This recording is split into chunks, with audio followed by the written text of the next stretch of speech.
Hello दोस्तों, नमस्कार। Study portal में आप सबका स्वागत है। मैं आपका साथी और गाइड डॉक्टर विजय।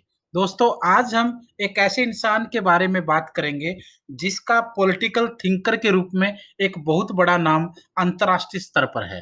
भारत के अंदर जितने भी पॉलिटिकल साइंस से रिलेटेड एग्जाम्स होते हैं या फिर दुनिया के अलग-अलग देशों में जब भी ऐसे एग्जाम की बारी आती है तो रूसो से रिलेटेड क्वेश्चन जरूर पूछे जाते हैं।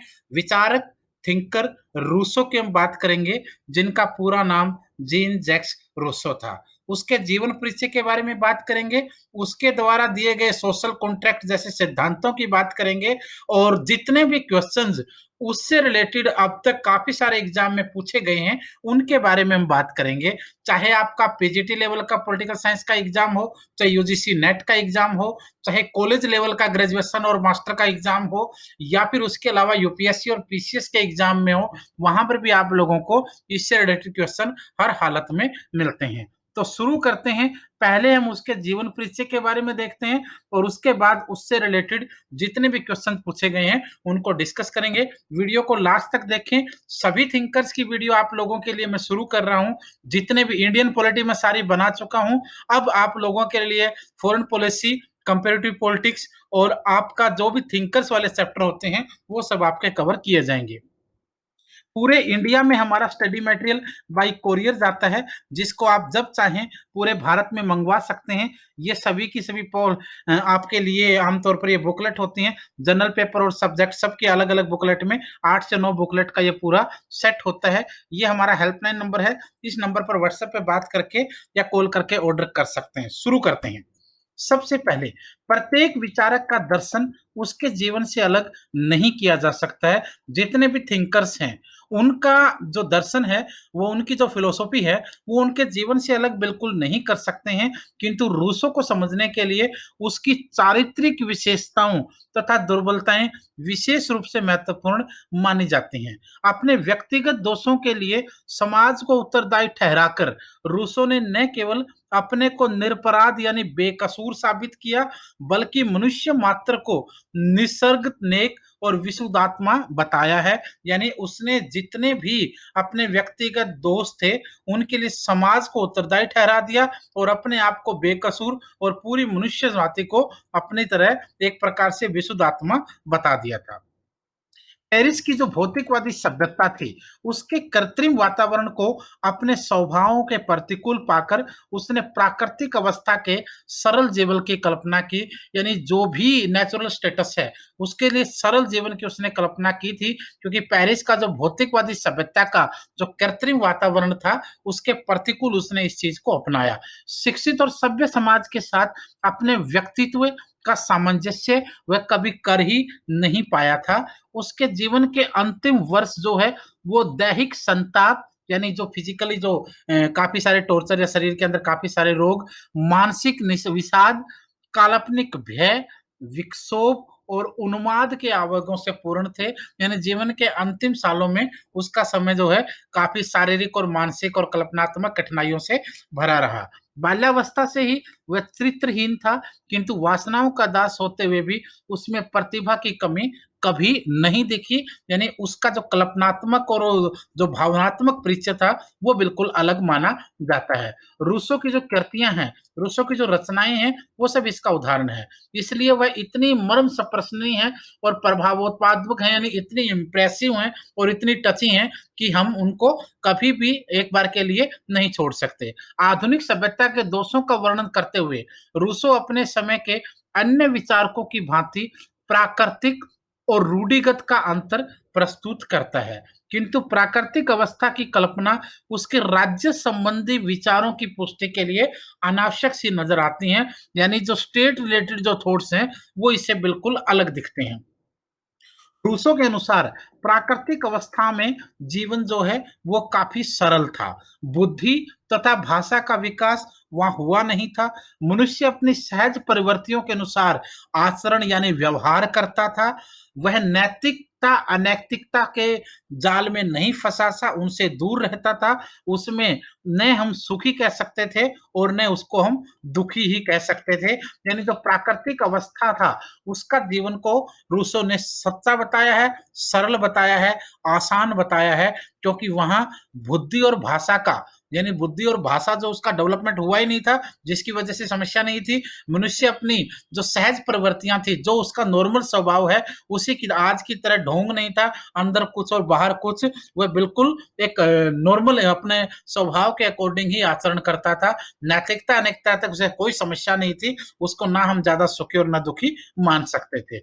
वह इस अवस्था यह अवस्था रूसों का जो है वो आदर्श नहीं है, वह बुद्धि तथा भावना का सामंजस्य चाहता है, जो प्राकृतिक अवस्था के विकास की दूसरी मंजिल है। यानी पहली से हम दूसरी स्टेज पर जाएंगे। जो पहली स्टेज थी वो उसका आदर्श नहीं माना रूसो ने कहा कि बुद्धि और भावना दोनों का सामंजस्य होना चाहिए और दोनों का सामंजस्य आपको प्राकृतिक अवस्था के डेवलपमेंट के सेकंड स्टेज के ऊपर दिखता है। सेकंड स्टेज के ऊपर आप लोगों को ये सेम चीज मिलेगी, इसमें आपकी बुद्धि होगी और उसके साथ भावना का एक अच्छा खासा कॉम्बिनेशन और एक सामंजस्य मिलेगा।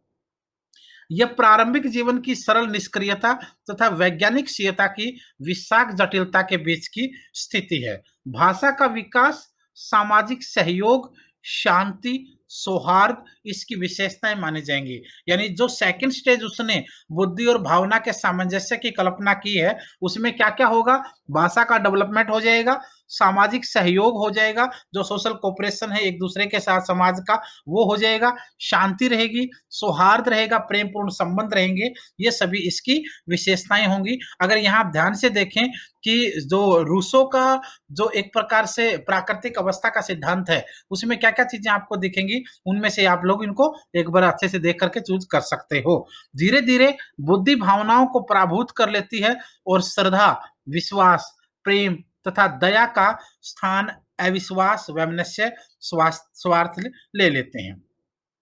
व्यक्तिगत संपत्ति का आविर्भाव होता है और मनुष्य दासता की श्रृंखला में जकड़ा जाता है या दासता की बेड़ियों में वह जकड़ दिया जाता है। एक प्रकार से उसके बारे में ये चीजें यहाँ पर दिखेंगी। आर्थिक शोषण होगा, सामाजिक अत्याचार के कारण उसका व्यक्तित्व जो है वो नष्ट हो जाएगा। यानी जो पर्सनालिटी जो व्यक्तित्व उसका डेवलप हुआ था वो सब नष्ट हो जाएगा और उसको नष्ट करने में कौन सी चीजें मेन रोल प्ले करेंगी? सामाजिक अत्याचार जो सोशल टॉर्चर है वो करेगा और दूसरा आर्थिक शोषण, उसका इकोनॉमिकल एक्सप्लॉयटेशन जो होगा, ये दोनों चीजें, ये चीज आपको ध्यान रखनी। ये क्वेश्चन भी आप पूछा जा सकता है, उसके व्यक्तित्व का जो नष्ट होना जो है उसमें कौन से कारक रहेंगे? सामाजिक अत्याचार रहेगा और आर्थिक शोषण रहेगा।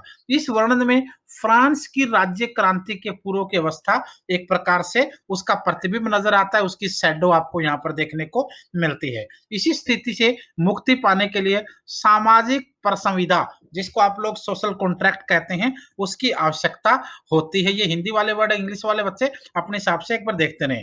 रूसो की प्रारंभिक कृतियों में, रचनाओं में सामाजिक परसंविदा, सोशल कॉन्ट्रैक्ट जो है उसके कुछ अंशों के अवलोकन से प्रस्तुत होता है, दिखता है कि लेखक समाज व्यवस्था का विरोधी है और व्यक्ति की निरपेक्ष स्वतंत्रता में विश्वास रखता है। यानी जो उसका सोशल कॉन्ट्रैक्ट है, जो सामाजिक संविदा जो उसने लिखी, उसके जो शुरू के कुछ अंश हैं वो ये बताते हैं कि जो राइटर है यानी जो खुद रूसो है वो समाज व्यवस्था का विरोधी है। यानी वो सामाजिक जो व्यवस्था है, सोशल जो स्ट्रक्चर है अपना, उसका वो बायकॉट करता है, उसके वो अपोजिट में उसका विरोध करता है और व्यक्ति की निरपेक्ष स्वतंत्रता, बिल्कुल खुलापन, व्यक्ति के ऊपर कोई प्रतिबंध ना हो, कोई उसको रोकने वाला, टोकने वाला, किसी प्रकार का कोई भी वो ना हो, एक प्रकार से उसको खुली छूट देने वाला है। लेकिन इसके जो आलोचक हैं, इसके जो आलोचना करने वाले हैं, क्रिटिसाइज करने वाले लोग हैं, वो यहीं पर उसको पकड़ लेते हैं और ये कहते हैं कि जब व्यक्ति पूर्ण रूप से निरपेक्ष स्वतंत्र हो जाएगा तो भी खामियां होंगी और उसके भी जो प्रभाव पड़ेंगे वो बहुत घातक होंगे।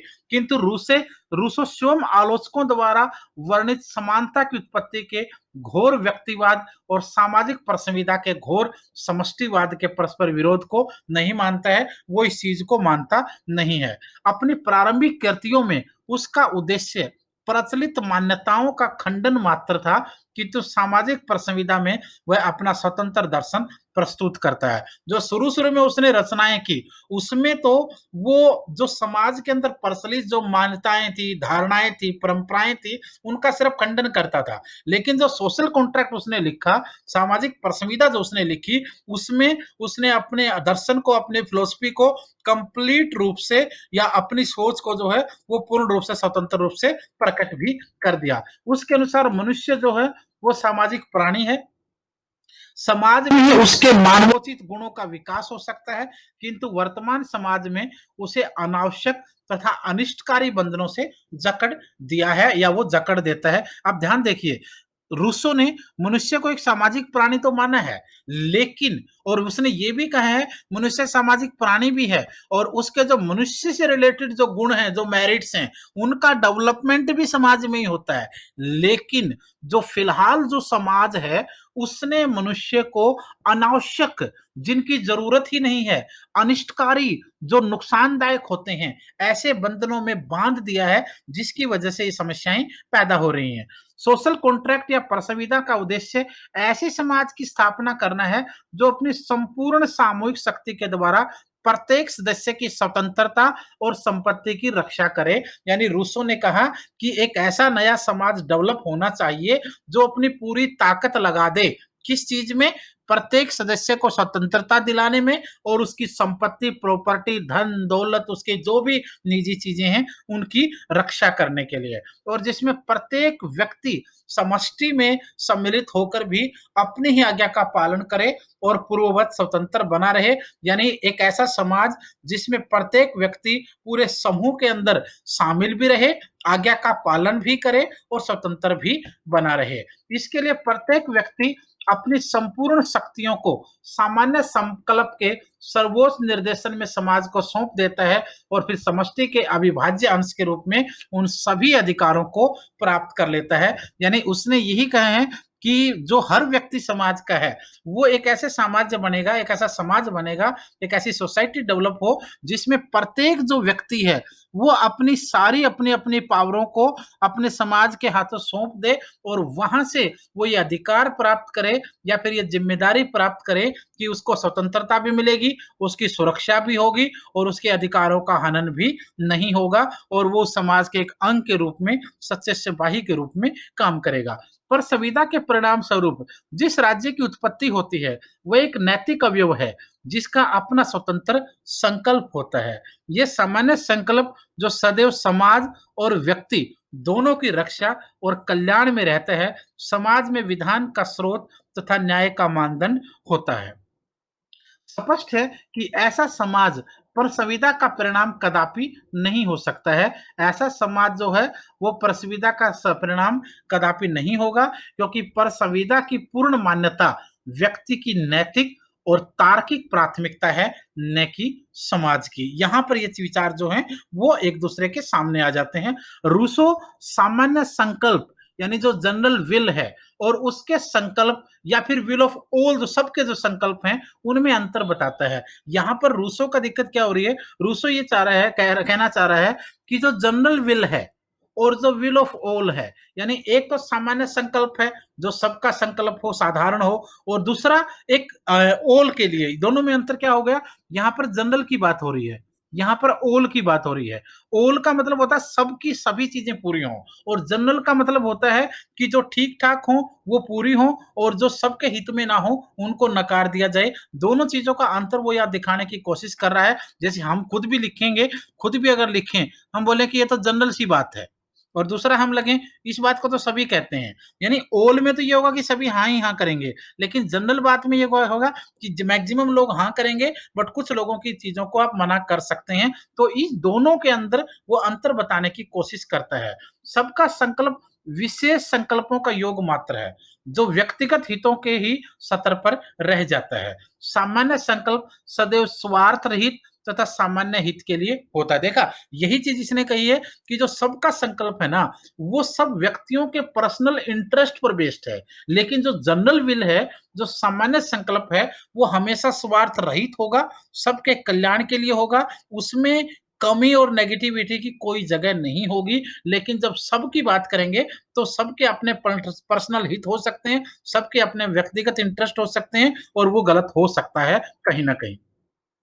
कभी-कभी रूसो बहुमत को भी सामान्य संकल्प कह देता है। यानी कभी-कभी जो रूसो है, वो मेजॉरिटी को भी जनरल विल के अंदर काउंट कर देता है। बहुमत को आप लोग मेजॉरिटी मानेंगे और जहाँ सामान्य विल को आप लोग जनरल सामान्य संकल्प को जनरल विल की जगह आप लोग नोट डाउन कर लेंगे। तो कभी-कभी वो ये भी करता है।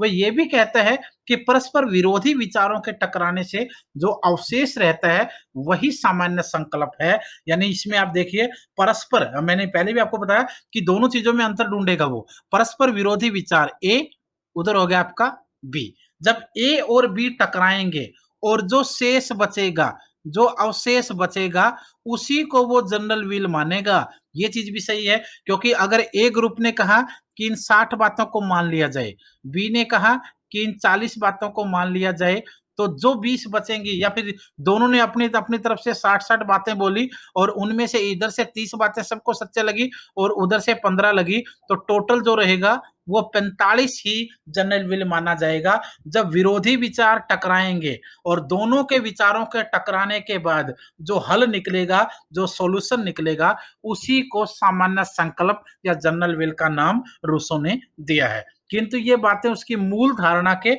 बिल्कुल विरुद्ध थी, जिस मूल धारणा को वो लेकर शुरू में चला था। सामाजिक परस्विदा यानी सोशल कॉन्ट्रैक्ट का सिद्धांत स्वतंत्रता का विरोधाभास उत्पन्न करता है। रूसो के अनुसार सामान्य संकल्प स्थायी अविभाज्य तथा अध्येय है, वह नित्य सत्य है। व्यक्ति का हित उसी से सन्निहित है। क्योंकि मनुष्य को अपने हित के विरुद्ध कार्य करने की स्वतंत्रता नहीं हो सकती, इसलिए जो व्यक्ति सामान्य संकल्प का विरोध करता है, वह वास्तव में आत्मद्रोही माना जाएगा। इस तरीके से उसने इस चीज के ऊपर, जो जनरल विल थी, उसके ऊपर उसने मोहर लगा दी है। सामान्य संकल्प का मूर्त रूप होने के नाते राज्य उसे सच्चे अर्थ में स्वतंत्र होने के लिए बाध्य कर सकता है। दंड भी स्वतंत्रता का ही रूप माना जाता है। इस प्रकार यह सिद्धांत, ये क्वेश्चन याद रखना, दंड भी स्वतंत्रता का रूप है। यह कथन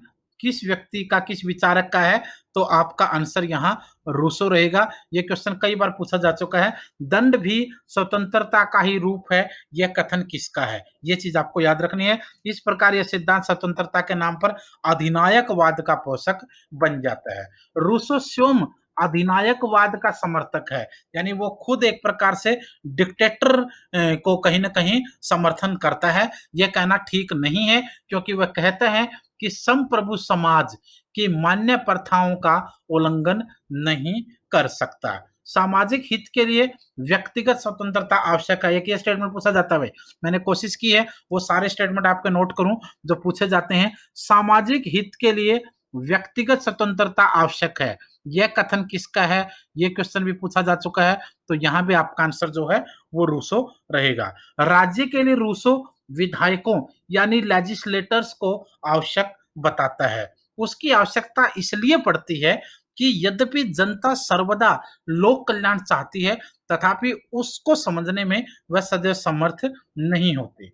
विधायक तथा व्यवस्थापिका उचित परामर्श देकर उसका पथ प्रदर्शन कर सकती है। किसका? जनता का, पब्लिक का, समाज के लोगों का। रूसो संसदीय प्रतिनिधित्व यानी जो पार्लियामेंट्री रिप्रेजेंटेटिव है, उसको सामान्य संकल्प के प्रतिकूल बता देता है। वह प्रत्यक्ष जनतंत्र के पक्ष में है, जो केवल उसकी जन्मभूमि जेनेवा जैसे छोटे राज्य में ही संभव है। ये भी आपको देख लेना है। यहाँ भी आप लोगों को एक थोड़ा सा अंतर उसकी बातों में मिलेगा, क्योंकि वो कहते हैं कि जो संसदीय प्रतिनिधित्व है, जो पार्लियामेंट्री रिप्रेजेंटेशन है, उसको वो जनरल संकल्प के बिल्कुल खिलाफ मानता है। वो कहता है कि पार्लियामेंट्री रिप्रेजेंटेशन नहीं होना चाहिए, संसदीय प्रतिनिधित्व की बजाय प्रत्यक्ष जनतंत्र होना चाहिए। और जो कहां पर हो सकता है? छोटे छोटे राज्यों में पॉसिबल है, बहुत बड़े राज्यों में, ज्यादा पॉपुलेशन में नहीं। राष्ट्र संघ की संभावना मानते हुए भी रूसो राष्ट्र राज्य को ही विशेष महत्व देता है। जब तक सत्ता जनता के हाथ में है, सरकार का स्वरूप गौण है। ये क्वेश्चन ये पूछा जाता है, जब तक सत्ता जनता के हाथ में है, सरकार का स्वरूप गौण है। यह कथन किस विचारक का है? तो यहां भी आपका आंसर रूसो आ जाएगा। सरकार केवल जनता के हित का साधन है, ये क्वेश्चन भी याद रखना। सरकार केवल जनता के हित का साधन है, यह कथन किसका है? रूसो का है। तो उसे किसी भी समय बदला जा सकता है। गार्के ने इसे नित्य क्रांति, जिसको परमानेंट रिवॉल्यूशन बोलते हैं, उसका सिद्धांत कहा है। गार्के एक बहुत बड़ा इतिहासकार रहा है राजनीतिक लेवल का, उसने इसको क्या बोला? नित्य क्रांति बोला। नित्य क्रांति यानी रोज होने वाली परमानेंट स्थायी रिवॉल्यूशन का सिद्धांत उन्हें कहा है। रूसो सरकार के दो अंशों की चर्चा करता है, एक व्यवस्थापिका और दूसरी कार्यकारिणी, जिसको आप लोग आज के समय में भी दुनिया के बहुत सारे देशों में देख सकते हो। व्यवस्थापिका को वह श्रेष्ठ बताता है क्योंकि सामान्य संकल्प उसी के द्वारा व्यक्त होता है।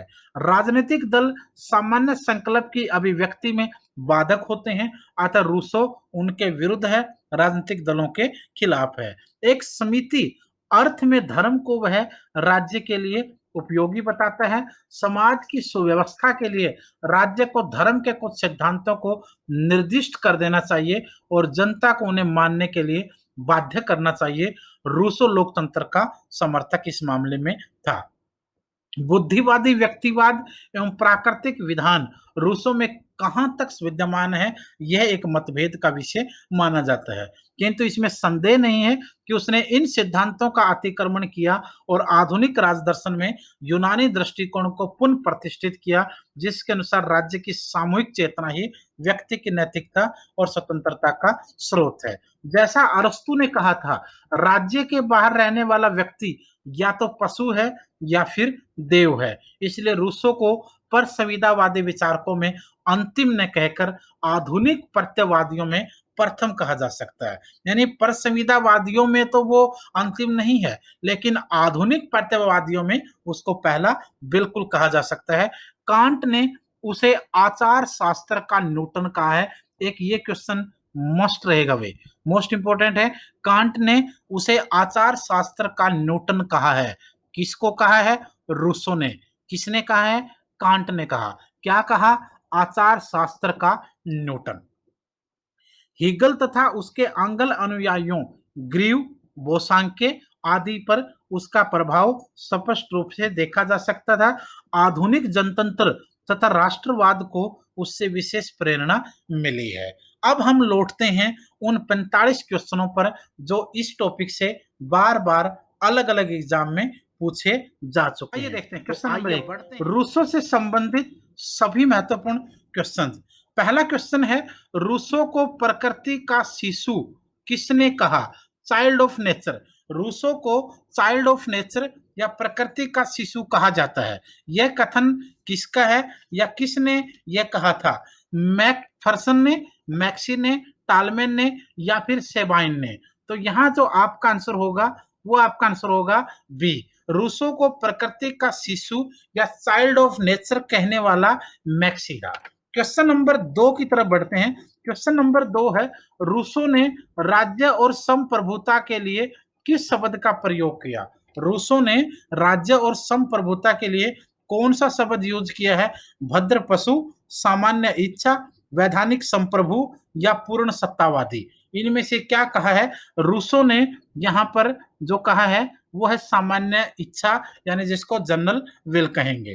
क्वेश्चन नंबर नेक्स्ट, तीसरा क्वेश्चन है, किसने कहा कि लेवियाथन का कटा सिर ही रूसो की सामान्य इच्छा है? ये क्वेश्चन बहुत बार पूछा जा चुका है, काफी फेमस क्वेश्चन माना जाता है। लेवियाथन का जो सिद्धांत था, लेवियाथन का काटा हुआ सिर ही रूसो की सामान्य इच्छा है, यह कथन किसका है? मैक्सी का, सेबाइन का, जेफरसन का या फिर हर्सना का? तो आपका आंसर यहाँ पर द रहेगा या डी रहेगा, जिसे हर्षा बोलेंगे। क्वेश्चन नंबर आपका 4, किसके अनुसार रूसो के स्वतंत्रता की संकल्पना को विरोधाभासी स्वतंत्रता यानी पैराडॉक्स ऑफ फ्रीडम कहा गया है या कहा जाता है? किसके अनुसार रूसों के जो स्वतंत्रता की संकल्पना को विरोधाभासी स्वतंत्रता कहा गया या फिर पैराडॉक्स ऑफ फ्रीडम कहा गया, मैक्सी, सेबाइन, जेफरसन या फिर हर्नसा। यही चारों ऑप्शन आपके लिए यहाँ भी मौजूद हैं। तो यहाँ आपका आंसर जो रहेगा वो रहेगा बी यानी सेबाइन। क्वेश्चन नंबर 5, किसने अपनी रचना the life and times of liberal democracy 1977 में रूसो के लोकतंत्र को विकासवादी लोकतंत्र की संज्ञा दी है? यानी कौन ऐसा रहा जिसने अपनी रचना the life and time of liberal democracy 1977 में रूसो का जो लोकतंत्र का विकासवादी लोकतंत्र सिद्धांत रहा उसकी संज्ञा के नाम से उसको जाना, यानी रूसो के लोकतंत्र को उसने डेवलपमेंट डेमोक्रेसी की संज्ञा दे डाली। इनमें आपका आंसर क्या रहेगा? Question number 5। तो आपका आंसर यहां बन जाएगा सी यानी से मैकफरसन ने ये कहा है। तो ये क्वेश्चन ऐसे भी पूछा जा सकता है, the life and time of liberal democracy 1977 किसकी रचना है? तो आपका आंसर यहाँ पर भी सेम रहेगा, सी रहेगा। क्वेश्चन नंबर 6, किसके अनुसार रूसो आधुनिक सर्वाधिकारवादी विचारधारा का दार्शनिक प्रणेता रहा है, उसका फाउंडर रहा है, जनक रहा है? क्वेश्चन नंबर 6 देख सकते हैं आप लोग। ऑप्शन आपके पास बेंथम, जेएस मिल, मैकफरसन या फिर टालमैन। तो आपका आंसर यहाँ पर टालमैन रहेगा। टालमैन के अनुसार रूसो आधुनिक सर्वाधिकारवादी विचारधारा का दार्शनिक प्रणेता माना जाता है। क्वेश्चन नंबर 7, अपनी किस रचना में रूसो ने कहा कि स्वतंत्र की संपत्ति का असीमित अर्जन राज्य के लिए प्रतिबंधित होना चाहिए? कौन सी रचना में उसने कहा है रूसो ने कि संपत्ति का असीमित अर्जन राज्य के लिए प्रतिबंधित होना चाहिए? तो आपके पास ऑप्शंस हैं। ऑप्शन नंबर 1 है डिस्कोर्स ऑन पॉलिटिकल इकोनॉमी 1755 यानी 1755। तो आपका आंसर यहाँ पर ए ही रह जाएगा, डिस्कोर्स ऑफ पॉलिटिकल इकोनॉमी 1755। ए आपका यहाँ पर आंसर होगा। इसके अंदर उसने संपत्ति का असीमित अर्जन राज्य के लिए प्रतिबंधित होने का कहा है। क्वेश्चन नंबर 8, रूसो की पुस्तक सोशल कॉन्ट्रैक्ट पढ़ने से यही जी चाहता है कि दोनों हाथों तथा पैरों से चलने लगूं, यह कथन किसका है? यानी रूसो ने जो पुस्तक लिखी सोशल कॉन्ट्रैक्ट, जिसको आप लोग सामाजिक परसंविदा बोलते हो, उसके पढ़ने से ऐसा जी चाहता है कि मैं दोनों हाथों और पैरों से चलना शुरू कर दूं या लगूं, यह कथन किसका है? मैकफरसन का है, वॉल्टेयर का है, ग्रीन का है या फिर बोसांके का है? तो यहाँ पर आपका आंसर बी रहेगा, वॉल्टेयर आपका आंसर रहेगा, उन्होंने ये कहा। क्वेश्चन नंबर 9, रूसो में और दार्शनिक में उतना ही साम्य है जितना बंदर और आदमी में है, यानी एक स्टेप के बाद उसका बहुत ज्यादा सुधरा हुआ रूप उसको माना है। रूसो में और दार्शनिक में उतना ही साम्य है यानी उतना ही संबंध है जितना बंदर और आदमी में है, यह कथन किसका है? मैक्सी का, हाउस का, वॉल्टेयर का या फिर जेफरसन का? तो यहाँ आपका आंसर रहेगा वॉल्टेयर। किसके द्वारा कहा गया? वॉल्टेयर के द्वारा।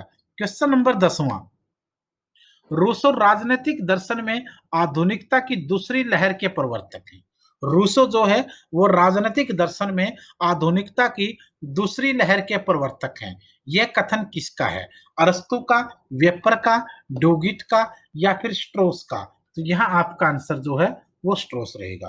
क्वेश्चन नंबर 11, रूसो कितने प्रकार के कानूनों का उल्लेख करता है? 5, 4, 2 या फिर 3? तो आपका आंसर रहेगा यहाँ पर 4 प्रकार के कानूनों का उल्लेख करता है। 12वां क्वेश्चन, हालांकि रूसो तर्कशीलता, विवेकशीलता का वैज्ञानिक बुद्धि का विरोध करता है, पर स्वयं बड़ा तर्क व चिंतनशील था। यह कथन किसके द्वारा कहा गया? ये किसका कथन है? आपका आंसर यहाँ पर वेपर हो जाएगा।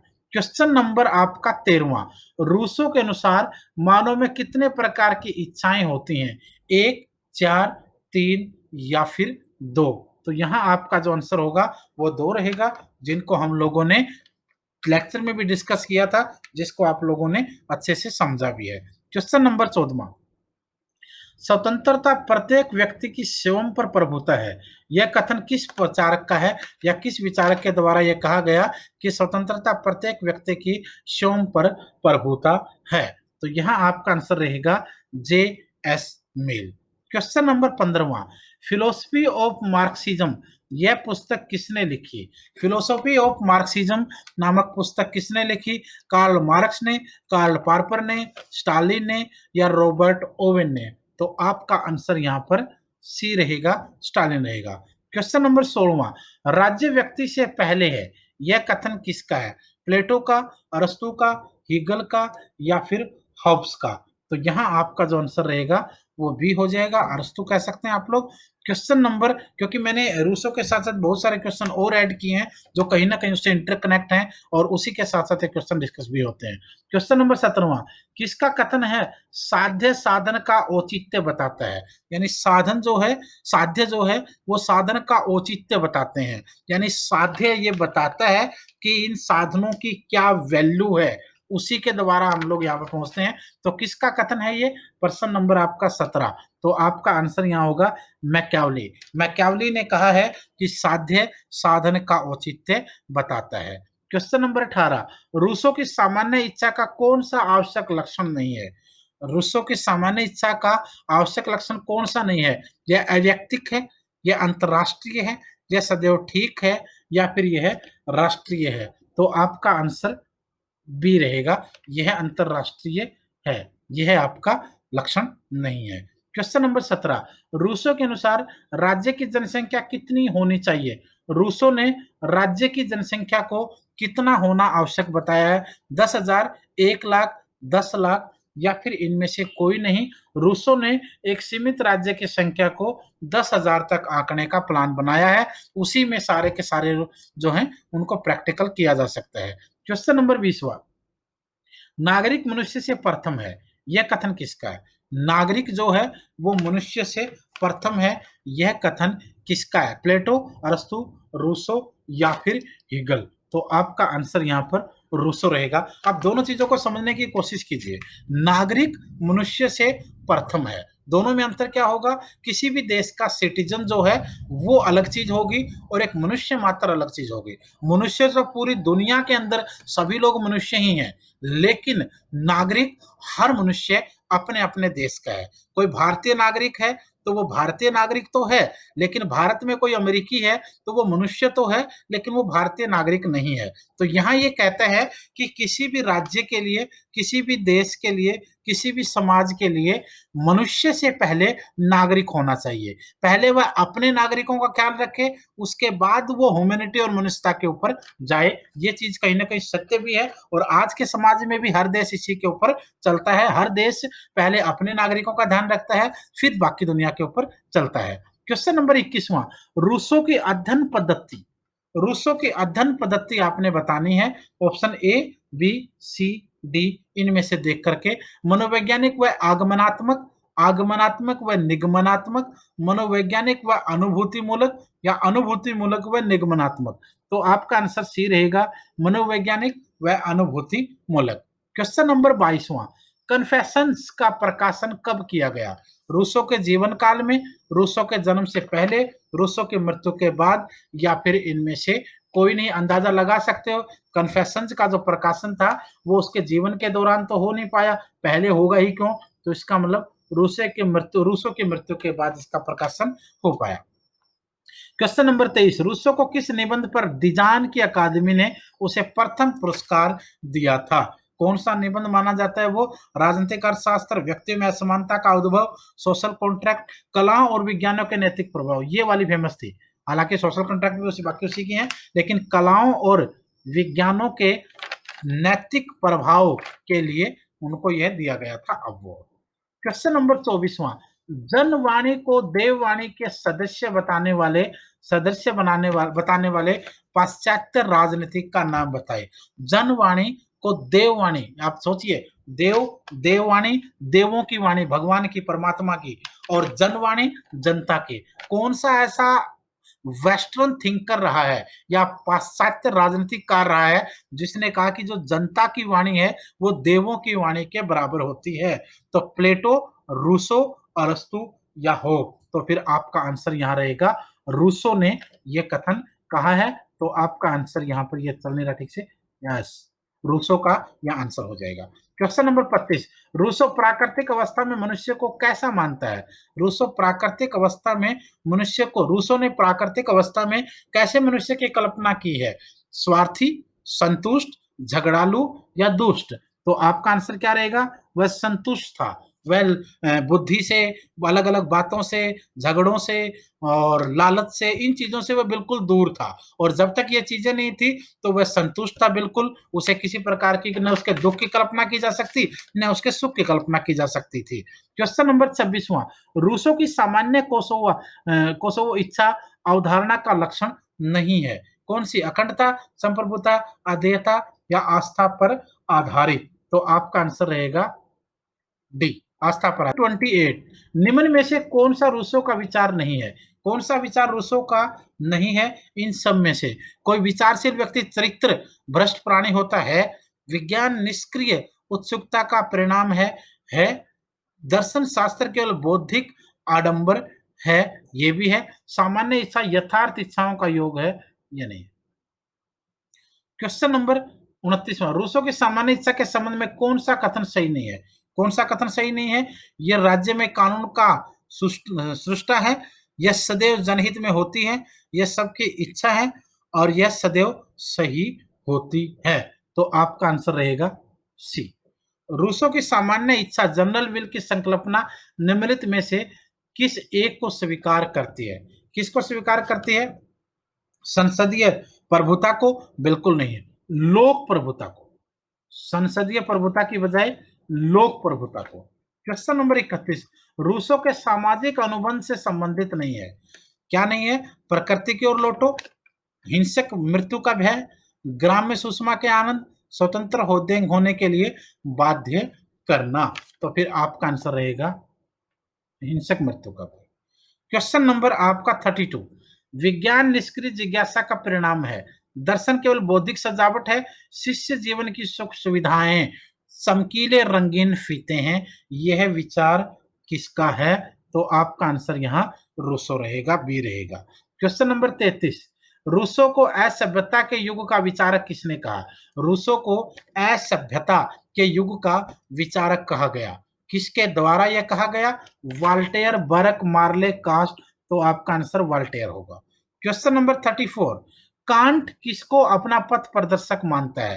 कांट, मैंने आपको क्वेश्चन एक और भी डिस्कस किया था जब चैप्टर पढ़ रहे थे हम। कांट किसको अपना पथ प्रदर्शक मानता है? कांट जो है वो रूसो को ही अपना पथ प्रदर्शक मानता है। क्वेश्चन नंबर 35, रूसो लोकप्रिय संप्रभुता का प्रथम समर्थक नहीं है, यह कथन किसका है? लोकप्रिय संप्रभुता का प्रथम समर्थक नहीं है, यह कथन किसके द्वारा रूसो के बारे में कहा गया है?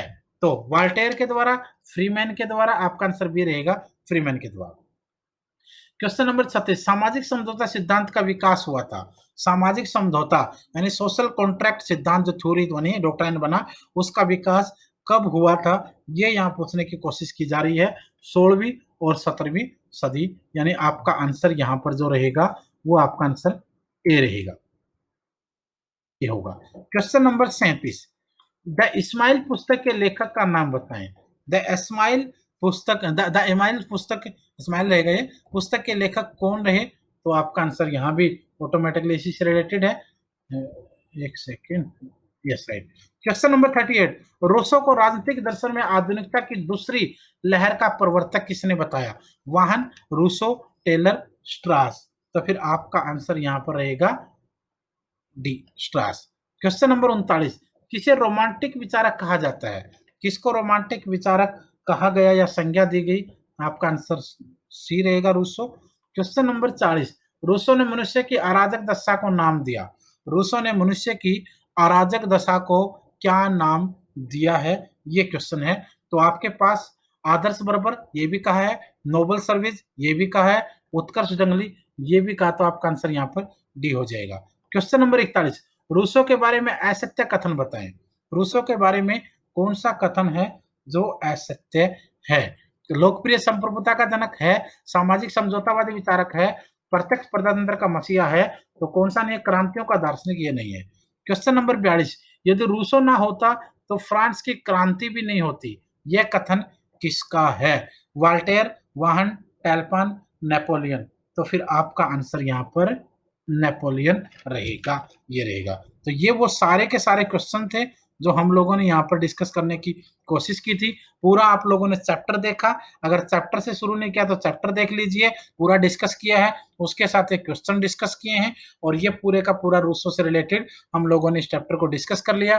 पहले थ्योरी पढ़ी, उसके बाद क्वेश्चंस देखे और आप लोगों को काफ़ी सारी चीज़ें यहाँ पर नई जानने को मिली होंगी, प्रैक्टिस भी हुई है। आने वाले एग्ज़ाम के लिए आप लोग तैयार रहिए और पूरे इंडिया में स्टडी मटेरियल ऑर्डर करने के लिए आप लोग हमारे डिस्क्रिप्शन में दिए गए नंबरों पर कॉल करो, व्हाट्सएप पे मैसेज कर सकते हैं। धन्यवाद।